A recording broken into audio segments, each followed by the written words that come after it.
Hi guys, welcome to, I'm still playing around with names. I'm toying between Genius Arcade because that's what my comic book club Discord is called, or like the Nerdy Nook.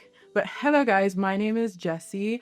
I spend a lot of time on my TikTok talking about what I would consider very nerdy things. And not nerdy in the derogatory sense, okay? We're talking comic books, anime, books, movies, film, and as much as I love Female Genius, which is the best podcast in the entire world, and if you have not tapped into Female Genius, what are you doing?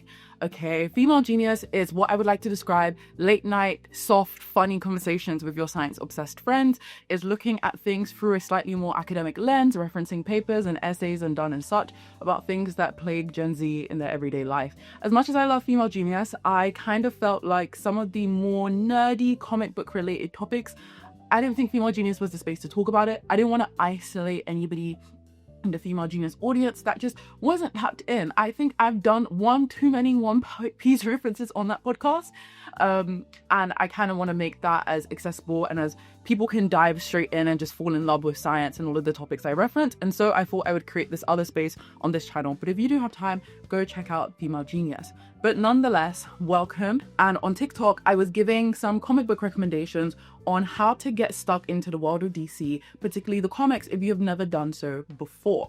And so following on from that, I decided, okay, why don't we do a week by week read along where I kind of take you through what I would dub as the newbie beginner guide. And we created a Discord, people are talking. And what I'm really loving is that people are really getting tapped into DC. And so I really wanted to talk a little bit about some of the comics I have recommended in a more extended format to kind of act like a place where you can go and think about your opinions, and also in the comments and on the Discord you guys to talk about. So we're starting off with Batman. So the first slate of recommendations and comics that we started with was exploring Gotham, exploring how Batman became Batman, and what I like to dub the beginner trilogy. We started off with Batman Year One, Batman Long Halloween, and Batman Dark Victory. We're gonna go, I think, comic by comic, and then we're gonna talk about some of the overarching themes, and I'd love to pose some questions, you know, to tickle your brain cells. We're gonna start with Batman Year One.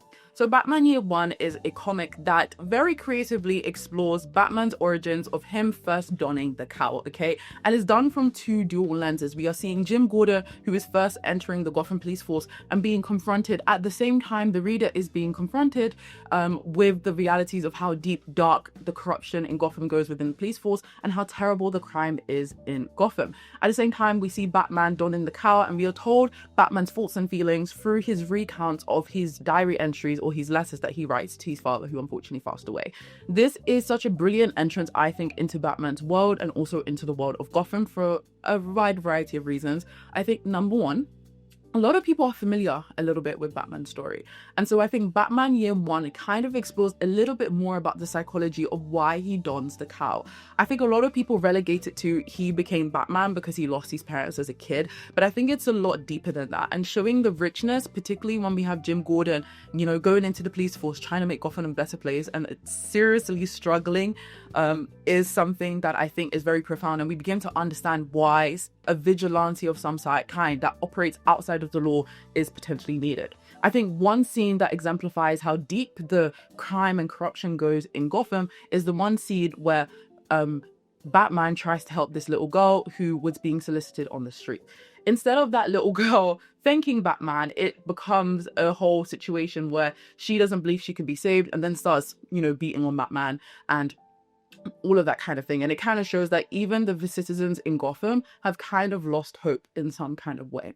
And so Batman donning the cowl, and we see Batman as vulnerable and fumbling, which is such a rare place to see Batman. We always see Batman as a little bit infallible. So we do see Batman make mistakes and, you know, take registration of those mistakes and mess up and then go home and think, okay, how can I make this better? How can I get myself stronger? How could I improve my situation? At the same time, we see Jim Gordon fumbling, making those mistakes, confronting the realities again of the police force. I think Batman Year One is a phenomenal and brilliant place to start with helping understand Batman. Following that, we went into the Long Halloween. Now, The Long Halloween is often dubbed one of the best Batman comics of all times because it reminds you of, in the essence, in the truest form, Batman is ultimately a detective. Yes, he is a superhero. Yes, he's a vigilante, but he is a detective trying to solve crimes outside of the law, alongside the police force. And The Long Halloween illustrates this perfectly.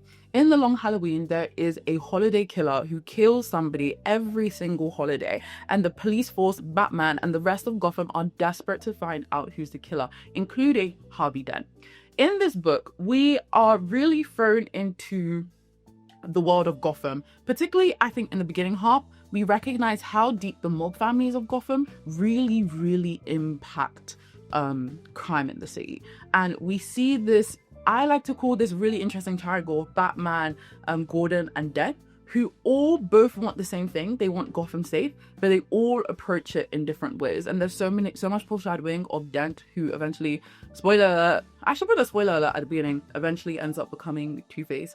But it is this, again, this mob family really controlling, really corrupting Gotham.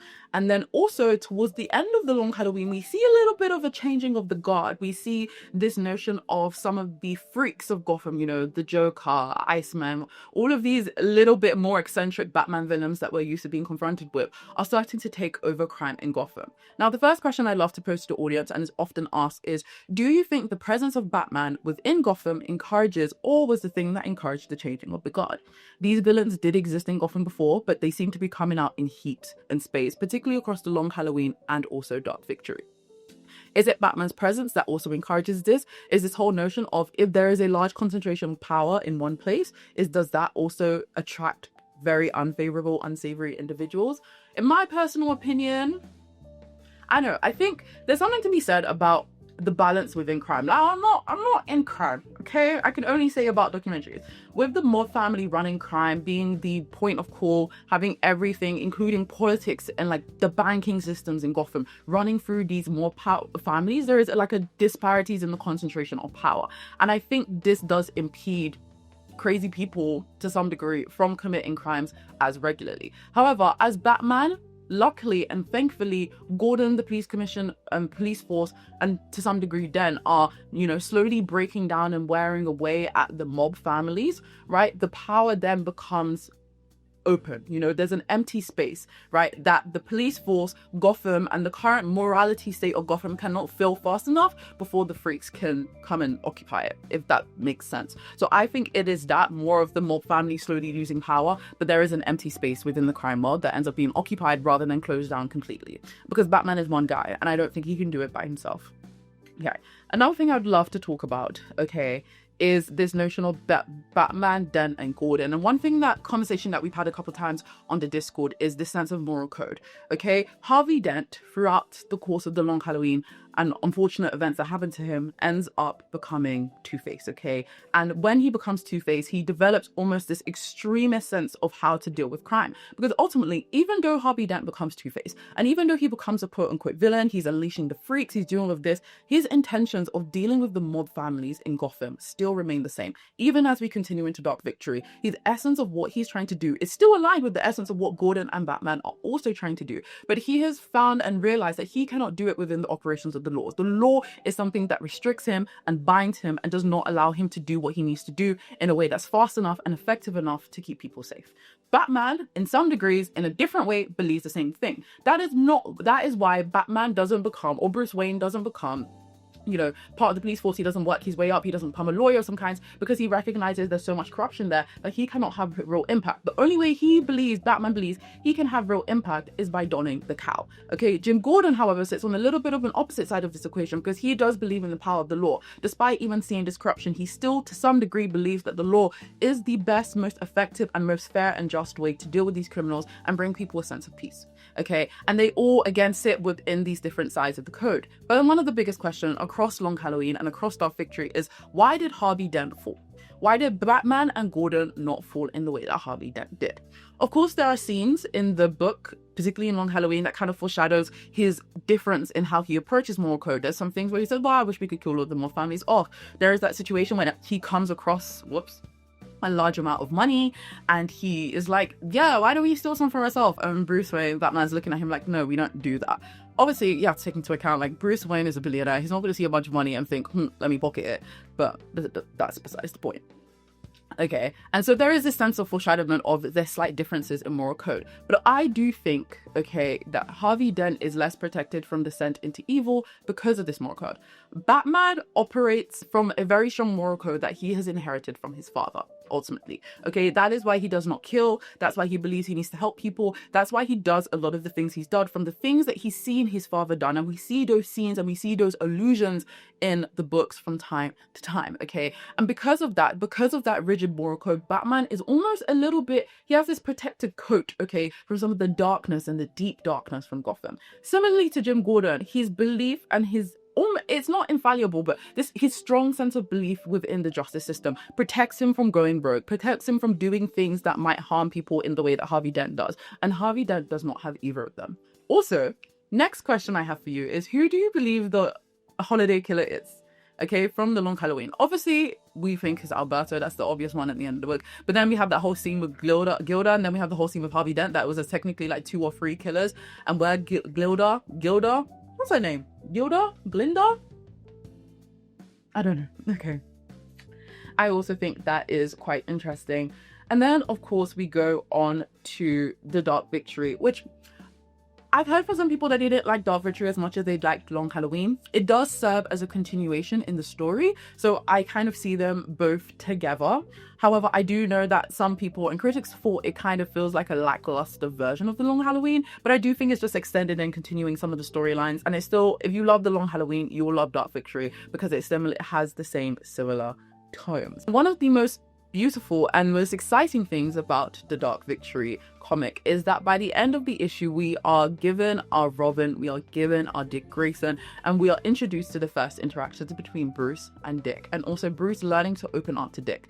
This comic is gorgeous. I love the Dark Victory, and I love Long Halloween as well, because some of these comics you can look in at isolation just by pictures without even the words, and you can tell so much from the story. And I think that in itself is beautiful storytelling, particularly with this is a question, okay?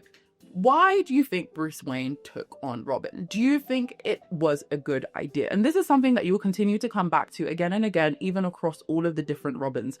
Okay, is this something that is good? Was it right for Bruce to give him into, or bring him into, the world of fighting crime, to the world of vigilantism? I don't know if that's a word. And that is a question that will plague your minds as you continue to read and learn about Gotham, or you read more about Robin, okay? And so we see Batman, again, this continuous development of his characters in really small niche ways.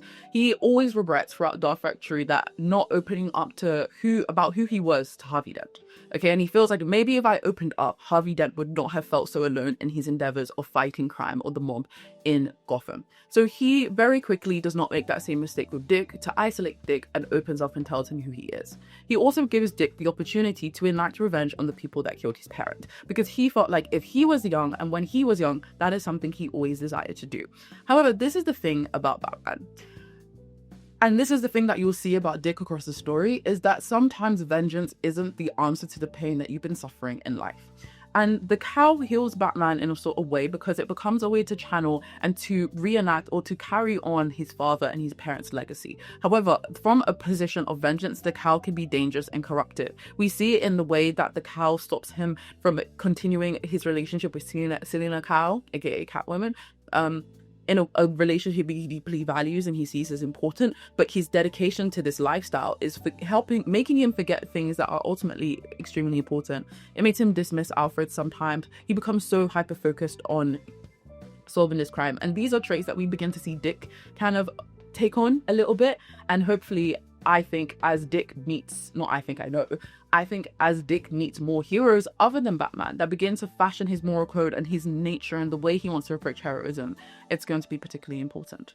But anyway, that's a little bit of my deep dive, guys. If you are brand new to the DC universe, make sure you check out the comic book. Right now, we have left Gotham. I know, guys, they had to drag me away from leaving Gotham. It was so sad. And we're currently in Metropolis, and we're currently reading Superman Birthright. But I love this change of tone, because we are seeing two heroes that are ultimately very interlinked, but definitely consider and approach the notion of heroism in two very different ways.